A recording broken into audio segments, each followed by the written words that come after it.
Good morning, it's Harvey Jackson. We're just going to get into some of the news and just looking at some of the crop calendars to see if there's any significance and what is significant and when. Palm oil falls amid profit taking. As far as I'm concerned, this is sometimes it's just used to take profit at the end of the week, and that's what it appears to be. All the markets are looking like it's trying to take some profits here, so it's not just the one. Palm oil, as you can see here, it is a red day, but you'll see later on in the massive climb that it has taken. OPEC isn't expected to hike until the third quarter of 2025, so that should actually kind of stabilize these prices where they are. And of course, this is a bit of an economic look.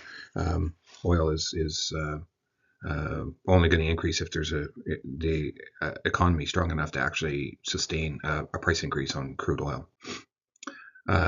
This is quite interesting to me. Is just how much interest that they're paying. So there's a 21% interest rate in Russia now, so that's actually hurting their country by quite a bit if there's any lending going on at all. But just showing how much inflation they have. Here's a smug bastard.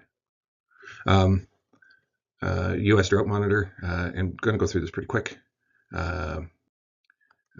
Lots of drought have increased over this last week, but what's the most significant, as far as I'm concerned, is actually the planting pace for the red winter. And you can see that we're 58% of red winter is in drought. So, and we're planting right now. So a quick look of what Brazil is going on, and for the next 3 weeks here, lots of rain. So, and they're waiting to plant their soybeans because of in the rain. But you look here, which is the most significant, they can plant all the way up until January. So, yeah. To say that we're rallying or not rallying because of soybeans with our canola and other crops, they've got lots of time. Europe on the other side, side here is France and Germany. You got a mixed, a little dry here and almost too wet here, and there's been some reports of some problems there. But if you look at the winter wheat planting and rapeseed planting, rapeseed is basically done. Right, but you've got that same kind of time window to plant red winter wheat or the winter wheat. This area is probably the significant one for the wheat growing areas for relative to Canada. And if you look at when do they plant, it's basically over or getting very close to over. So if they're not planting in their red or their wheat areas, it's a problem. And you can see even the rapeseed, which is whether it's spring planted or not, but this is mostly your spring here. So let's just get into it. Here's your canola. Like everything is down today, but yeah, a couple bucks on canola, $2.50 rapeseed. Soybean oil is down 0.4 of a penny. West Texas is the only thing that's actually green here. So you got canola, January contract, and I put this dotted line on the 61.8. It has not closed above it. So that retracement value seems to be very important at that 61.8. So 652 on the Jan contract. November canola, there's this spread inversion is getting tighter and tighter here. So trying to get back up into this range, we're going to need a fair bit of movement on the front end. To be able to get up, even with the move that we've just currently seen, we did not see that move in the November 25, of which I'm looking at trying to get some 650 or better kind of futures here.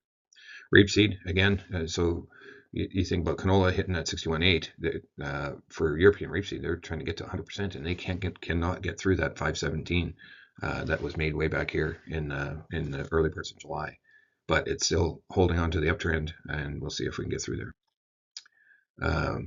And close above it. So your rapeseed price in Canadian dollars is $116 cheaper than canola. Still looking for something to get into this bottom end of this range. Soybean oil. Another important retracement is actually your moving averages here. So we're the 200-day moving average. We have not closed above it, and these technical indicators seem to be more significant in these markets.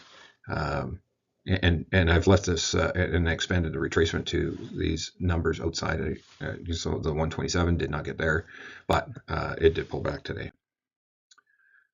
This is a Chinese rapeseed oil.